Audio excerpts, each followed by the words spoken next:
Hello mga kasari, good morning po sa inyong lahat. Happy Monday. So ngayon guys, dadating yung ahente po natin ng mantika and ahente po natin ng alak. Last Monday po kasi hindi po sila dumating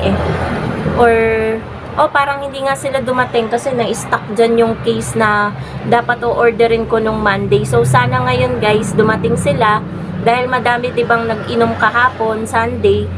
Medyo madami tayong kukuhanin ngayon sa ahente natin ng alak ng Red Horse na malaki at maliit. Pero grande, hindi muna tayo kukuha yung Pilsen guys.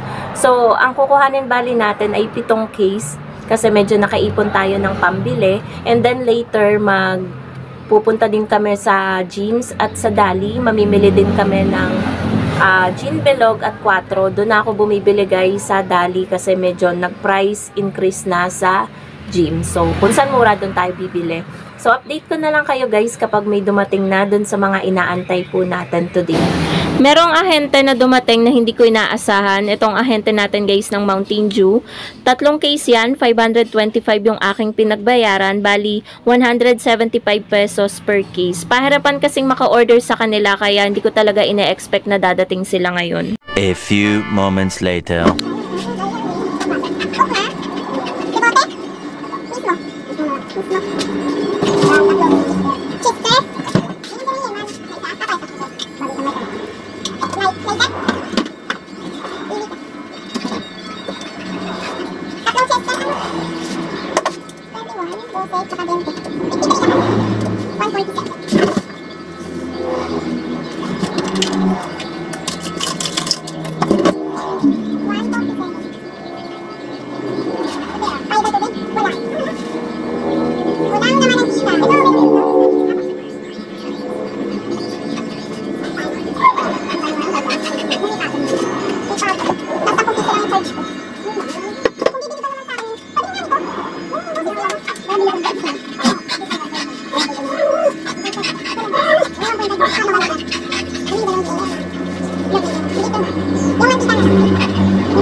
Okay guys, so dumating na yung ahente natin ng mantika at ito po yung aking kinuha lang. Nagtry ako sa kanila ng isang tray ng itlog. Bali ang total ng pinagbayaran ko po sa kanila ay ito po, 1,106. Kumuha ko ng isang tray ng itlog, medium size lang yung meron sila. So ito yung medium nila guys. Ayan ang medium nila. Yan. Hindi ko alam po magkano ko ibebenta ito. Kasi ang puhunan sa kanila ay 220. Ayan. Calcu nga natin. Asan ba yung calculator? 220 divided by 30. So, ang puhunan niya ay 7.33. Pang 9. So, mahal pala sa kanila. Kasi kung 9 times 30, 270 minus 220, kikita ako ng 50 sa isang tray. Ang liliit pala nito sa 9. Ang liit. Pero pag tsatsagain ko na lang din guys, maubos. Akala ko kasi malaki yung medium nila. Ay no, sobrang liit. Pero same lang naman yung sa XL. Tsaka dito, same lang na 50 pesos yung kikitain ko. So, sumunod guys is 3 gummy. Kung ano lang yung wala dito. Pero meron pa dito na meron dito, yung gummy eye. Pero, paubos na kasi to, yung naka-display. Tapos, itong mango, tsaka itong kulay itim na to. Yan, mabili to guys. So, 50 pesos per tub. Mga kasari, 60 pesos daw ang laman. So, meron tayong 10 pesos kada isang tub. Pero, hindi po yan nasusunod. Tapos, meron tayong 2 kilong asukal. So, kahit meron pa tayo dito, ay kumuha pa rin ako guys dahil mabili ngayon ang asukal. So ayan, asukal 73 per kilo. So kada 1/4 bentahan ko ay 24 pesos. Tapos kumuha din ako guys ng isang 1.5 na mantika kaso tulog daw. Ayan, gisingin ko na lang daw. 120. May naghahanap kasi sa akin yan guys, so ibebenta ko siya ng 150. May 30 naman ako. Tapos, 2 yema, 50 pesos. Ito, binibilang ko to guys. Sakto siya na 60 pieces yung laman. Kaya, kikita tayo dito ng 20 pesos kasi 10, 20. Tapos, cornstarch. Kuha natin sa cornstarch ay 50. Ire-repack natin to ng tagli 5. Siguro kikita tayo dito ng mga 50 pesos din. Or 40, ganyan. Pag na-repack natin. Diskartehan na lang natin sa pagre-repack. Tapos, mantika, 1 dozen. Ang kuha ko ng 1 dozen na mantika ay 320. So, bali pumapatak po siya. Malaki ng tubo ko eh. 320 divided by 12. Puhunan na lang 26.66.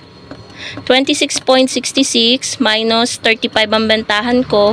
Meron akong tubo na 8.34 kada isang bote ng mantika. Hindi ako guys magro-roll back sa mantika. Gawa ng sabi nitong ahente ko na babae, tumataas daw ang gasolina kaya magtataasan daw yung mga paninda, mga puhunan. Yung itlog nga daw pataas na naman eh. Tapos, yun lang guys, yun yung kinuha ko at ang inaantay ko na lang mga kasari ay yung ahente natin ng alak, hindi pa dumadating.